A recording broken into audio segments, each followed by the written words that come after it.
On est en action de grâce et puis je lisais les commentaires de plein de... Tu sais, pour préparer nos homélies, on a toutes sortes de cahiers, puis de revues, puis de livres. Puis, bon. Je lisais les commentaires et la majorité disait « Ah, ben en action de grâce, un peu comme les Samaritains, il ne faut pas oublier de dire merci. » Et ça se limitait à ça. Puis je me disais « Non, il y a autre chose là-dedans. » Alors, j'ai relu la parole, j'ai relu l'Évangile et je me suis dit, quand on prend le temps de s'arrêter, on a tout un cheminement de foi très réel qui nous concerne tous et que je vous amène en voyage aujourd'hui, mais en voyage dans le pays intérieur, et c'est le Samaritain guéri qui va nous conduire à nommer des étapes que vous avez probablement connues dans votre propre vie, des étapes de conversion, des étapes de rencontre avec le Seigneur. Alors suivez-moi bien, j'invente rien, tout est dans la parole. Puis, mon souhait, c'est que vous puissiez reconnaître quelques étapes que vous avez vécues, vous autres aussi, comme moi-même j'en ai vécu dans ma propre vie, en lien avec la parole. Alors, on commence. Très, très souvent, le cheminement de foi, la vie spirituelle, le changement de vie va commencer quand je réalise que j'ai besoin d'aide. C'est d'ailleurs le début d'un cheminement pour tous ceux et celles qui ont vécu des dépendances. Parlez-en des gens qui sont dans des groupes AA, NA, GA, peu importe quoi, les A. Ils ont tous ce début-là dans leur histoire. J'ai une blessure profonde et je ne peux pas m'en sortir seul. J'ai besoin d'aide. Alors déjà dans votre histoire, est-ce qu'il y a déjà eu ce moment-là? Est-ce que vous avez déjà vécu ce cri-là, cette prise de conscience-là de dire hey, « je suis vraiment mal pris à cause de telle situation, de telle blessure, de telle faute, et j'ai besoin d'aide. » C'est le cri des 10 lépreux. Ils ne peuvent plus s'en sortir, ils sont exclus de la communauté. Jésus passe et là, il crie. On a besoin d'aide là. Viens nous aider, Jésus. Et ça, c'est une prière excellente, c'est une prière magnifique. Je reconnais que je ne peux pas m'en sortir seul, alors je me tourne vers Dieu, fais quelque chose, viens m'aider. Et là, les 10 lépreux retournent. Exactement comme dans notre vie.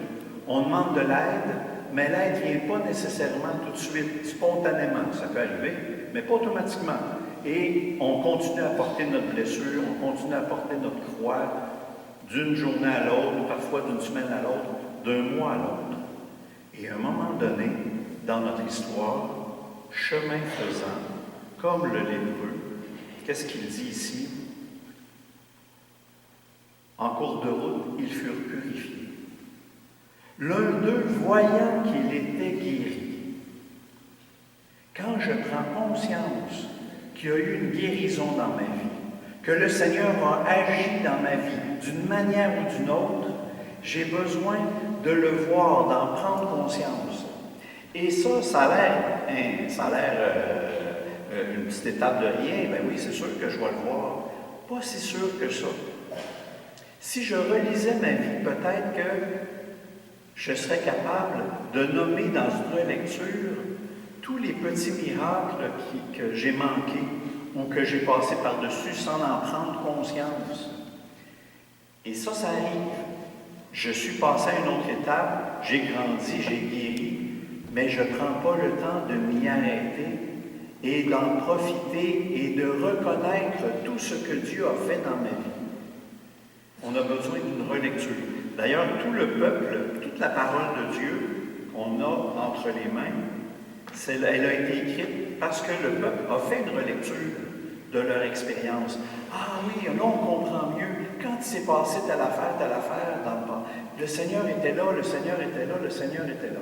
C'est souvent après coup qu'on le découvre. Quelles sont les guérisons? Quels sont les moments de rencontre? Quels sont les moments de grâce qui ont jalonné mon histoire et que j'aurais avantage à renommer? Ça fait partie de mon trésor, ça fait partie de mon expérience, ça fait partie de ma richesse. L'un d'eux, voyant qu'il était guéri, revint sur ses pas. Là encore, c'est une petite phrase, vite, vite, vite. On est vite passé par-dessus. Et pourtant, c'est une expression biblique qui dit, je m'en allais dans cette direction-là, puis je me rends compte que je suis en train de me tromper. Oups, je change de bord. Je me convertis. La prise de conscience que Dieu a agi dans ma vie fait en sorte que je ne peux pas vivre de la même façon. Est-ce que vous avez déjà vécu ce moment-là de rencontrer le Seigneur dans votre vie et de dire « ma vie est changée. Parce que le Seigneur est dans ma vie, mes valeurs sont transformées, je ne pense plus pareil, j'ai changé mes priorités et je veux conserver le Seigneur dans ma vie. Je ne pourrais plus vivre sans lui. » C'est ce qui arrive aux Samaritains et c'est le propre de toute expérience spirituelle profonde. Et quand j'ai pris conscience de ça, là, une autre étape, c'est le merci. C'est là qu'arrive le merci. La louange au Seigneur. Merci, je suis tellement reconnaissant, je suis guéri, je suis en paix, je suis plus léger, j'ai le sourire aux lèvres, j'ai le cœur joyeux parce que tu as agi dans ma vie, parce que tu es là et parce que je sais que tu ne m'abandonneras pas. Il revint sur ses pas en glorifiant Dieu à pleine foi. Et il reste une étape que vous avez probablement vécue aussi. Il se jette face contre terre au pied de Jésus. Qu'est-ce que ça veut dire, ça? Il décide de le suivre. Il décide de se mettre à son service. Je ne peux pas me passer de toi maintenant. Et plus que ça, je veux pouvoir redonner au suivant. Tout ce que tu m'as donné, Seigneur, moi je veux devenir disciple pour pouvoir ensuite offrir le meilleur de moi-même pour que d'autres te rencontrent. Voyez-vous tout le cheminement? Qu'est-ce qui fait qu'il y en a juste un qui revient?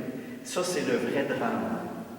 Parfois, on profite des largesses du Seigneur, on ne s'en rend pas toujours compte et on ne change absolument rien dans notre vie. Et on continue comme si tout était comme avant.